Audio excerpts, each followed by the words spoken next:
بسم اللہ الرحمن الرحیم الحمد للہ کفا وسلام علی عباده الذین اصطفى اما بعد فاعوذ باللہ من الشیطان الرجیم بسم اللہ الرحمن الرحیم قل ان الموت الذی تفرون منہ فإنه ملاقيكم ثم تردون إلى عالم الغيب والشهادة فينبئكم بما كنتم تعملون وكما ورد في الحديث الصحيح عن أنس رضي الله عنه قال رسول الله صلى الله عليه وسلم أكثروا ذكر حازم اللذات أو كما قال النبي صلى الله عليه وسلم۔ قابل احترام دینی بھائی اور عزیزو،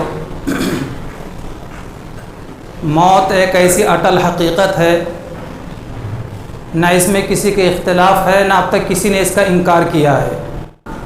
جو بھی دنیا میں آنا ہے اسے دنیا سے جانا ضرور ہے۔ آنے کو پیدائش ولادت کہا جاتا ہے اور جانے کو موت کہا جاتا ہے۔ ہم دنیا میں آ تو گئے ہیں لیکن ہمیں اس دنیا سے جانا بھی ضرور ہے۔ عقلمند انسان اسے پیغمبر اسلام علیہ السلام نے فرمایا ہے الکیس من دان نفسہ وعمل لما بعد الموت، کہ تم میں سب سے عقلمند آدمی وہ ہے جو اپنے نفس کا محاسبہ کرتا رہے اور مرنے کے بعد والے زندگی کے لیے اعمال کرتا رہے۔ اپنے نفس کے محاسبے سے کیا مطلب؟ اکابرین، اہل اللہ اور بزرگان دین محاسبہ نفس بتلاتے ہیں کہ آدمی جب شام میں سونے کے لیے بستر پر جائے تو بستر پر جانے کے بعد وہ اپنا خود کا حساب کر لے کہ صبح نیند سے بیدار ہونے سے لے کر اب میں سونے جا رہا ہوں، اب تک میں نے کتنے گناہ کیے ہیں، کتنے برائیاں کیے ہیں، سب سے توبہ استغفار کر کے سوئے۔ اور اگر آپ کو یاد آئے کہ میں نے فلاں نیکی کی ہے، فلاں خیر کا کام کیا ہے، فلاں اچھا کام کیا میں نے، تو اس پر خدا کا شکر ادا کرے اور قبولیت کے اللہ سے دعا مانگے۔ یہ ہے محاسبہ نفس۔ موت کے بعد ایک ایسا زندگی کا لامحدود سلسلہ شروع ہونے والا ہے جو کبھی ختم نہیں ہوگا۔ یہ دنیا تو چند روزہ ہے، گزر جائے گی۔ غریب ہے تو غریبی میں گزر جائے گی، مالدار ہے تو مالداری میں گزر جائے گی، نوکر ہے تو اس کی نوکری میں گزر جائے گی، کوئی سیٹ ہے تو اس کے سیٹ پنے میں نہ گزر جائے گی عمر۔ یہ تو چند روزہ ہے، کسی بھی حال میں بہرحال اسے تو گزرنا ہے، لیکن مرنے کے بعد کی جو اصل زندگی ہے وہ کبھی ختم نہیں ہوگی۔ اور آخرت کی اس لامحدود زندگی کا دار و مدار دنیا کی زندگی پر ہے۔ جیسے ہم نے دنیا میں زندگی گزاری ویسے آخرت کی زندگی کا فیصلہ ہوگا۔ اچھے اعمال ہیں، اچھے اخلاق ہیں، اچھے کردار ہیں، صوم و صلاۃ کی پابندی ہے، شریعت و سنت کا پاس و لحاظ ہے، مرنے کے بعد کی زندگی میں ایسا سکون نصیب ہوگا، ایسا آرام نصیب ہوگا، ایسا عیش و عشرت کا مقام نصیب ہوگا کہ اور ایسی نعمتیں نصیب ہوں گی، نہ کسی کی آنکھ نے ان نعمتوں کو دیکھا ہے، نہ کسی کے کانوں نے ان نعمتوں کو سنا ہے، نہ کسی کے دل پر اس کا گزر ہوا ہے۔ اتنی عظیم نعمتیں اللہ تعالیٰ اسے لوگوں کے لیے تیار فرما رکھی ہیں۔ خدا نہ کرے، ہزار مرتبہ خدا نہ کرے، اگر کفر ہے، شرک ہے، منافقت ہے، بدعملی ہے، بدکرداری ہے، ظلم و زیادتی ہے، شریعت و سنت انحراف ہے، تو موت کے بعد جو زندگی شروع ہوگی اس قدر کٹھن ہے وہ، اس قدر مشکل ہے وہ، اس قدر پریشانی، اس قدر تکلیف کہ الامان والحفیظ، اللہ ہی میری آپ کے سب کی پوری اس سے حفاظت فرمائے۔ اس لیے بھائی اور بزرگوں اور دینی عزیز نوجوانوں، مرنے یعنی کہ سونے سے پہلے ضرور اپنے نفس کا محاسبہ کر کے سوئے۔ دن بھر جو کچھ برا ہوا اس سے توبہ کر لیں، جو کچھ اچھا ہوا خوشی کا اظہار کریں، اللہ سے قبولیت کی دعا مانگ کر سوئیں۔ پیغمبر اسلام صلی اللہ علیہ وسلم نے اس سلسلے کی بڑی اہم تفصیلات بیان فرمائی ہیں کہ مرنے کے بعد کیا ہوگا ہم میں سے کسی نے نہیں دیکھا ہے، لیکن اللہ تبارک و تعالیٰ پیغمبروں کو بتلاتے ہیں اور پیغمبر اپنے اپنی امتوں کو بتلاتے ہیں۔ ہمارے پیغمبر حضرت محمد مصطفیٰ صلی اللہ علیہ وسلم چونکہ آخری پیغمبر ہیں، آپ کے بعد قیامت تک پوری دنیا کے اندر کے لیے کوئی پیغمبر آنے والا نہیں ہے۔ آپ کی ہدایات، آپ کی تعلیمات، آپ کے ارشادات، آپ کے فرمودات قیامت تک آنے والے انسانوں کے لیے ہیں۔ اس لیے اللہ پاک نے بڑی تفصیل کے ساتھ ہمارے نبی کو بتلایا اور ہمارے نبی صلی اللہ علیہ وسلم نے اپنی امت کو بتلایا ہے کہ مرنے کے بعد کیا ہوگا، کیسے ہوگا، کس کے ساتھ میں کیا سلوک ہوگا، وہ ساری تفصیلات ہمارے نبی علیہ الصلوۃ والسلام نے بتلائی ہیں۔ حضرت امام مالک رحمۃ اللہ علیہ، امام اعظم ابو حنیفہ رحمۃ اللہ علیہ اور امام شافعی رحمۃ اللہ علیہ، امام مالک رحمۃ اللہ علیہ اور امام احمد ابن حنبل رحمۃ اللہ علیہ، یہ چار امام ہیں جن کی آج پوری دنیا تقلید کرتی ہے۔ تیسرے نمبر کے امام حضرت امام مالک رحمۃ اللہ علیہ، بڑے متقی، بڑے پرہیزگار، بڑے علوم کے حامل، اور ان کی دلی خواہش تھی کہ مجھے موت آئے تو شہر مدینہ میں موت آئے، اس لیے اپنے زندگی میں آخر دنوں میں خاص طور پر کہیں کا سفر بھی نہیں کرتے تھے کہ کہیں ایسا نہ ہو کہ میں شہر مدینہ کے باہر کہیں سفر میں جاؤں اور کہیں میری موت شہر مدینہ کے باہر نہ واقع ہو جائے۔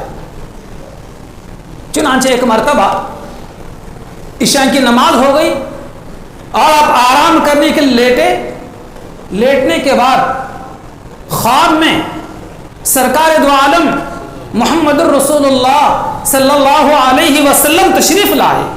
بڑی سعادت مندی کی بات ہے اس کے لیے، اس مومن کے لیے، اس مسلمان کے لیے جس کے خواب میں سرکار کا دیدار ہو، سرکار کی زیارت ہو، خوش نصیب ہے بڑا وہ۔ اس لیے کہ آقا فرماتے ہیں کہ جس نے خواب میں مجھے دیکھا تو اس نے مجھے ہی دیکھا۔ من رآنی فی المنام فقد رآنی، جس نے خواب میں مجھے دیکھا اس نے مجھے ہی دیکھا۔ شیطان کبھی یہ دھوکہ نہیں دے سکتا کہ میرے اور آپ کے خواب میں آ کر یہ کہیں کہ میں محمد الرسول اللہ ہوں، کبھی نہیں کہہ سکتا۔ تو بہرحال خواب میں سرکار دو عالم صلی اللہ علیہ وسلم تشریف لائے، سرکار کی زیارت ہوئی، انہوں نے موقع کو غنیمت جانا اور یہ معلوم کرنے کے لیے حضور صلی اللہ علیہ وسلم سے کہ یا رسول اللہ صلی اللہ علیہ وسلم مجھے موت کب آئے گی بتلائیے۔ حضور سے پوچھا انہوں نے، امام مالک رحمۃ اللہ علیہ نے، کہ مجھے موت کب آئے گی۔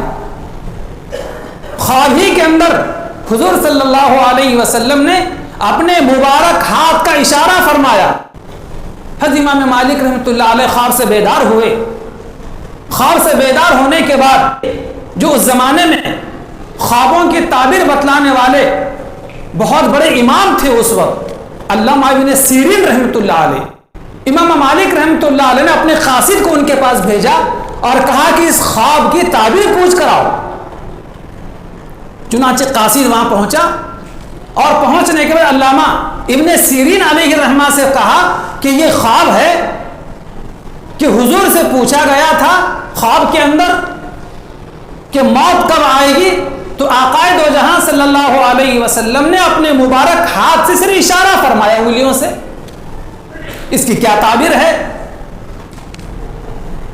تو علامہ ابن سیرین علیہ الرحمہ نے فرمایا کہ خواب کسی عام آدمی کا خواب نہیں ہے، یہ کسی خاص آدمی کا خواب معلوم ہوتا ہے۔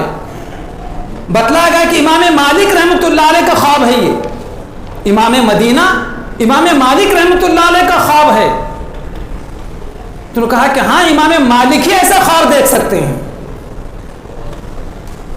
پھر کہا، انہوں نے پوچھا تھا حضور سے کہ میری موت کب ہوگی، تو حضور پاک علیہ الصلوۃ والسلام نے اشارہ فرمایا قرآن کریم کی آیت کی طرف کہ 5 چیزیں ایسی ہیں جس کا علم سوائے خدا کے کسی اور کو نہیں، مجھے بھی نہیں۔ وہ کون سی 5 چیزیں ہیں؟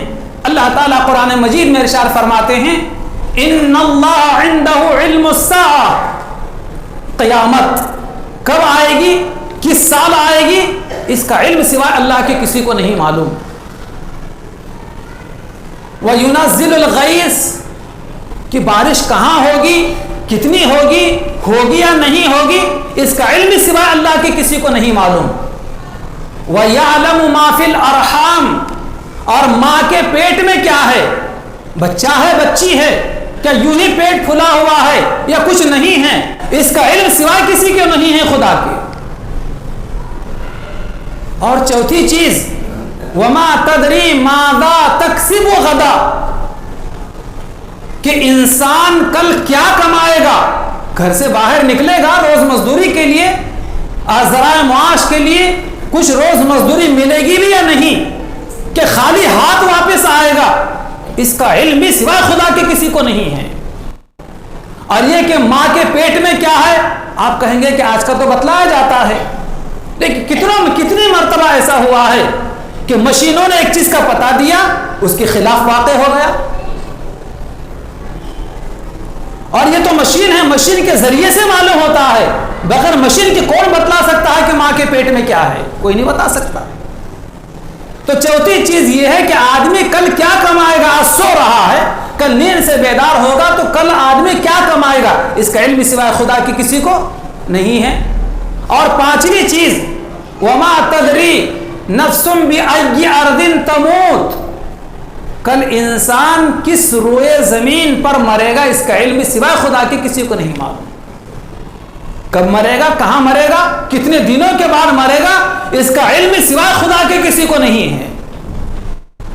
علامہ ابن سیرین علیہ الرحمہ فرمایا کہ حضور پاک علیہ السلام نے اپنا مبارک ہاتھ کھول کر جو اشارہ فرمایا، اس قرآن کریم کی آیت کا اشارہ ہے کہ 5 چیزیں ایسی ہیں جس کا علم سوائے خدا کے کسی اور کو نہیں، اور تم جو موت کے بارے میں پوچھے اس کا علم مجھے بھی نہیں ہے. لیکن حضور پاک علیہ السلام فرماتے ہیں ہم نماز پڑھ رہے ہوں اور ہم نے ایک جانب سیدھی جانب ہم نے اپنا سلام پھیرا ہے نماز کا، تو بائیں جانب کا کوئی بھروسہ، اسی درمیان موت آ سکتی ہے، اتنے مختصر سے وقفے میں بھی موت آ سکتی ہے. تو فرمایا کہ موت کے لیے انسان کو ہر ہمیشہ تیار رہنا چاہیے، اور ایسی صاف ستھری زندگی انسان کو گزارنا چاہیے کہ موت کے بعد پھر اپنی گزری ہوئی زندگی پر کوئی سا افسوس نہ ہو، کہ میرے اپنے جانب سے کسی کا دل نہ دکھے، کسی کی حق تلفی نہ ہو، کسی پر زیادتی نہ ہو، چاہے میرے ماں باپ ہوں، چاہے میرے بہن اور بھائی ہوں، چاہے میرے بیوی اور بچے ہوں، چاہے میرے پڑوسی ہوں، چاہے میرے رشتہ دار ہوں، چاہے عام ہمارے ہندو بھائی برادران وطن ہو، کسی کا دل نہ دکھے، کسی پر زیادتی ہم سے نہ ہو. جب ایسی صاف ستھری زندگی گزاری جائے گی تو یقین کے ساتھ یہ بات کہی جا سکتی ہے کہ مرنے کے بعد کوئی افسوس نہیں ہوگا، کوئی افسوس نہیں ہوگا. حضرت عمرو بن العاص رضی اللہ تعالی عنہ بڑے اونچے درجے کے صحابی ہیں. وہ اپنی زندگی میں کہا کرتے تھے کوئی عقل مند آدمی ہو، کوئی ہوشیار اور سمجھدار قسم کا آدمی ہو اور مر رہا ہو تو اسے چاہیے کہ مجھے بتلائے کہ مرتے وقت میں کیا گزر رہی ہے اور کیسا محسوس ہو رہا ہے. وہ کہا کرتے تھے اپنے زندگی کے اندر. لیکن ظاہر بات ہے، آپ نے بھی دیکھا ہوگا، میں نے بھی دیکھا ہے کہ نزاع کی حالت طاری ہوتی ہے، بظاہر آنکھ کھلی نظر آتی ہیں، لیکن وہ کچھ بول نہیں سکتا مرنے والا، سب کچھ محسوس کرتا ہے لیکن اپنے زبان سے نہ کچھ بتلا سکتا ہے نہ بول سکتا ہے. حضرت عمرو بن العاص رضی اللہ تعالی عنہ خود ان کے اوپر نزاع کی حالت طاری ہوئی، موت کا وقت قریب آیا تو انہی کے بیٹے حاضر ہوئے، اور حاضر ہونے کے بعد کہا کہ ابا جان آپ ہی تو یہ بات کہا کرتے تھے اپنی زندگی کے اندر کوئی سمجھدار آدمی ہو، کوئی عقل مند آدمی ہو تو وہ مجھے بتلائے کہ مرتے وقت میں کیا گزرتی ہے اور کیسے تکلیف ہوتی ہے. تو ابا جان آپ ہی تو بتلا دیجئے مجھے کچھ کہ آپ پر کیا گزر رہی ہے اور آپ موت کو کیسا محسوس کر رہے ہیں، مجھے بتلائیے آپ.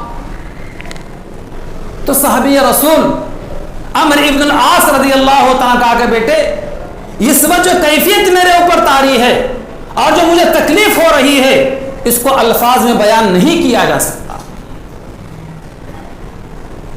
موت کے وقت جو آدمی پر گزرتی ہے، جو شدت ہوتی ہے، جو تکلیف ہوتی ہے، جو پریشانی ہوتی ہے اس کو زبان سے آدمی ہے اور آخرت کے سفر پر جا رہا ہے تو اتنا ہی اسے اپنے ایمان اعمال کی بھی فکر کرنی چاہیے۔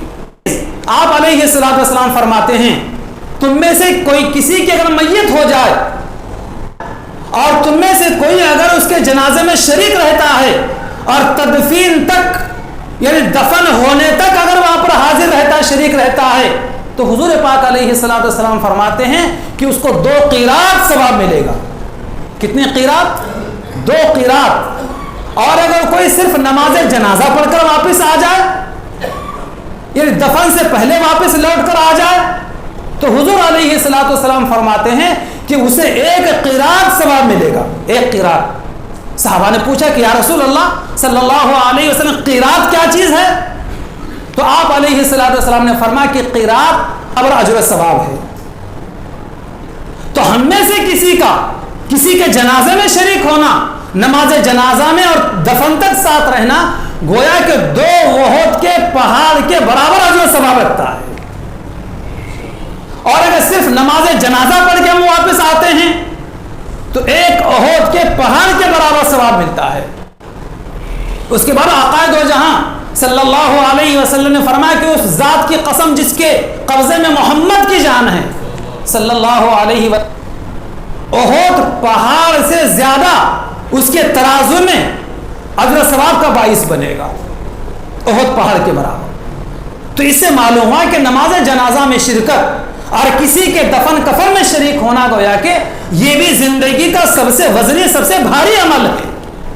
اس میں شریف علیہ السلام علیہ الصلوۃ والسلام نے خاص طور پر غسل میت کی بھی مسلمانوں کو ترغیب دی ہے، لیکن بڑے افسوس کی بات ہے آج ہم میں سے کسی کے گھر میں میت ہو جاتی ہے تو فوراً کون ہے غسل دلانے والا، اس کو بلایا جاتا ہے، حالانکہ احادیث مبارکہ میں اپنے مرنے والے کی زندگی کی آخری خدمت خود گھر والوں کو کرنا چاہیے، اس کی ترغیب دی گئی ہے۔ لیکن باپ کا انتقال ہوتا ہے تو اس کا بیٹا گھر کے باہر بیٹھا رہتا ہے سر کو ہاتھ لگا کر، بھائی اور رشتہ دار باہر بیٹھتے ہیں اور باہر کا آدمی اندر آ کر اس کی آخری خدمت کرتا ہے، کتنی بڑی محرومی کی بات ہے۔ تو بہرحال محترم بزرگوں اور دوستو، موت اور حیات، خلق الموت والحیات لیبلوکم ایکم احسن عملا، اللہ تعالیٰ نے موت اور حیات کو پیدا میں آزمائے کہ تم میں کون اچھا عمل کر کے آتا ہے۔ معلوم ہوا کہ ہمارے زندگی کا اصلی مقصد کیا ہے؟ اچھے اعمال۔ خدا پاک سے دعا ہے کہ اللہ تعالیٰ ہمیں تاکہ تمہیں آزمائے کہ تم میں کون اچھا عمل کر کے آتا ہے۔ معلوم ہوا کہ ہمارے زندگی کا اصلی مقصد کیا ہے؟ اچھے اعمال۔ خدا پاک سے دعا ہے کہ اللہ تعالیٰ ہمیں تو گویا کہ یہ عذاب، یہ تکلیف، یہ پریشانی، اس کے لیے عذاب کا سلسلہ شروع ہو گیا ہے۔ اب اس کے لیے تو ہمیشہ عذاب ہے۔ محترم بزرگوں اور دوستو، مرنے کے بعد ایسی منزلیں آنے والی ہیں کہ جس سے گزرنا اتنا آسان نہیں ہے۔ حضرت عثمان غنی رضی اللہ تعالیٰ عنہ بڑے اونچے درجے کے صحابی ہیں، حضور پاک علیہ الصلوۃ والسلام کے داماد ہیں۔ ایک کے بعد دیگرے حضور کی 2 بیٹیاں حضرت عثمان غنی رضی اللہ تعالیٰ کے نکاح میں دی گئی تھی۔ بڑے متقی، بڑے پرہیزگار، بڑے باحیا اور بڑے سخی اور بڑے مالدار، لیکن اپنے زندگی میں جب کبھی قبرستان سے گزر ہوتا یا کسی کے قبر پہ سے گزر ہوتا تو کھڑے ہو جاتے تھے اور اس قدر زار و قطار روتے تھے کہ ان کی آنکھوں کے آنسوؤں کی وجہ سے ان کی ساری داڑھی بھیگ جاتی تھی۔ رفقائے سفر، آپ کے ساتھی آپ کو یاد دلایا کرتے تھے کہ امیر المؤمنین جنت اور جہنم کے تذکرے سے اور اس کی یاد سے آپ کبھی اتنا نہیں روتے جتنا کہ صرف قبر کے سامنے آ جانے سے اتنا روتے ہیں۔ حضرت عثمان غنی رضی اللہ تعالی عنہ فرمایا کرتے تھے کہ بھائی، قبر آخرت کے منزلوں میں سے سب سے پہلی منزل ہے۔ جو آدمی یہاں پر اٹک گیا، رک گیا، اس کے لیے مصیبتوں کا سلسلہ یہاں شروع ہو گیا تو وہ اس کے بعد کی ساری منزلیں اس کے لیے مشکل ہو جائیں گی اور ساری منزلیں اس کے لیے کٹھن ہو جائیں گی۔ ہر منزل پر اس کے رکاوٹ پیدا ہو جائے گی. جس کے لیے یہ منزل قبر کی منزل آسان ہوگی تو اس کے لیے باقی آخرت کی ساری منزلیں اس کے لیے آسان ہو جائے گی. اس لیے بھائیو ہم چاہتے ہیں کہ ہماری آخرت کی اور قبر کی ساری منزلیں آسان ہو تو ہمیں صاف ستھری زندگی گزارنا چاہیے. موت ایک ایسی اٹل حقیقت ہے لیکن سب سے زیادہ غفلت آج موت ہی کے تعلق سے لوگ برتتے ہیں.